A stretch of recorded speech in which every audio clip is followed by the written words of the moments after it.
Year 1940. The most advanced radar in the world is British. The deepest physics knowledge is European. The United States is behind. But just 5 years later, America will dominate radar, nuclear technology, computing, medicine, and electronics, and lead global science for nearly 80 years. This transformation didn't happen by accident. It began with two advisors, two leaders, and two completely different visions of how science should serve a nation. When World War II began, Britain was fighting for its survival. Prime Minister Winston Churchill relied heavily on his scientific advisor, physicist Frederick Lindemann. Now, Lindemann trusted Britain's government research laboratories. He believed advanced weapons should be designed and controlled by the military state. And mind you, Britain's labs were exceptional. At the Telecommunications Research Establishment, scientists built early warning radar, the Chain Home Network, which detected incoming German aircraft and helped win the Battle of Britain. At the Admiralty Labs, researchers developed sonar and anti-submarine warfare systems that protected Atlantic supply lines for Britain. At Farnborough, engineers worked on jet propulsion. And at Bletchley Park, mathematicians and engineers built some of the world's first programmable electronic machines to break the German secret code language. Now, these were scientific miracles under pressure, but on closely looking at it, Britain's system had a defining feature. Universities trained scientists, government labs built technology, and industry manufactured it. Universities were not central innovation engines, and that distinction would matter enormously after the war. Now, in 1940, the United States had no coordinated science strategy for war.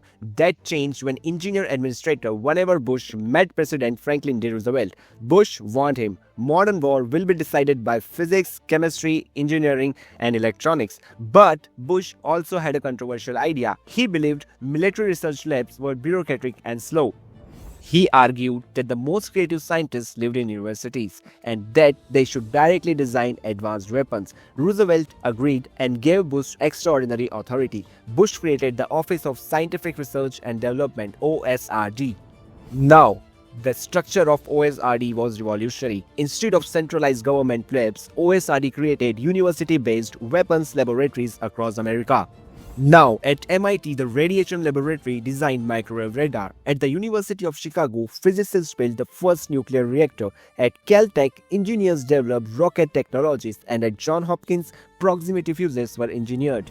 Nearly 10,000 scientists and graduate students joined these labs. For the first time in history, professors become weapons program directors, universities became defense R&D centers, and students became military technologists.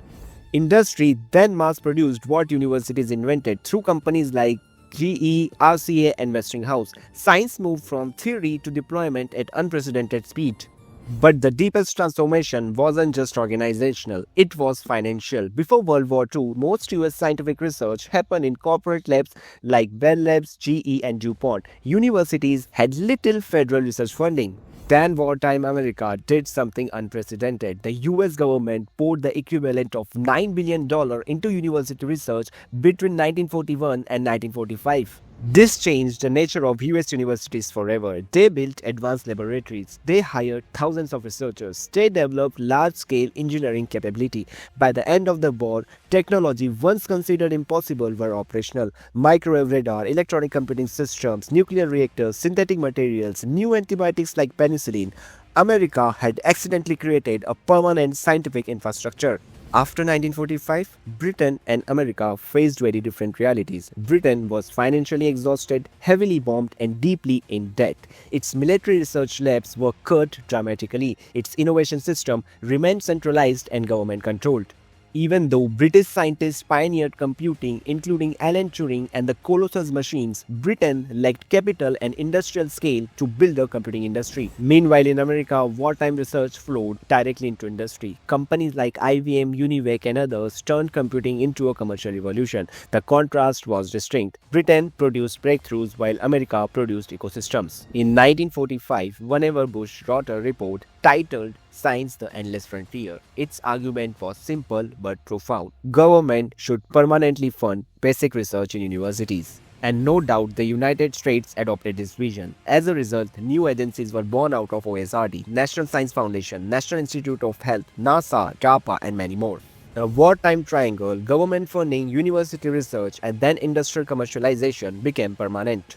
Now, this very system generated Silicon Valley, aerospace, modern medicine, and digital computing. Scientists from around the world migrated to the US, creating a global brain drain toward America. By the end of World War II, two nations had taken two different scientific paths. Britain built centralized government laboratories optimized for wartime survival. The United States built a decentralized research ecosystem optimized for continuous innovation. One created extraordinary inventions, and the other created sustained technological dominance. And that is how America became the world science superpower for nearly a century.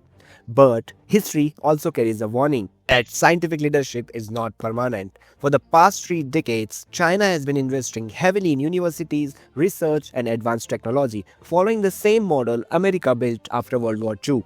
On the other hand, recently under Trump's administration, US government funding for university research has begun to decline. History suggests a pattern. Scientific dominance doesn't last forever. It shifts to the nation that invest in knowledge.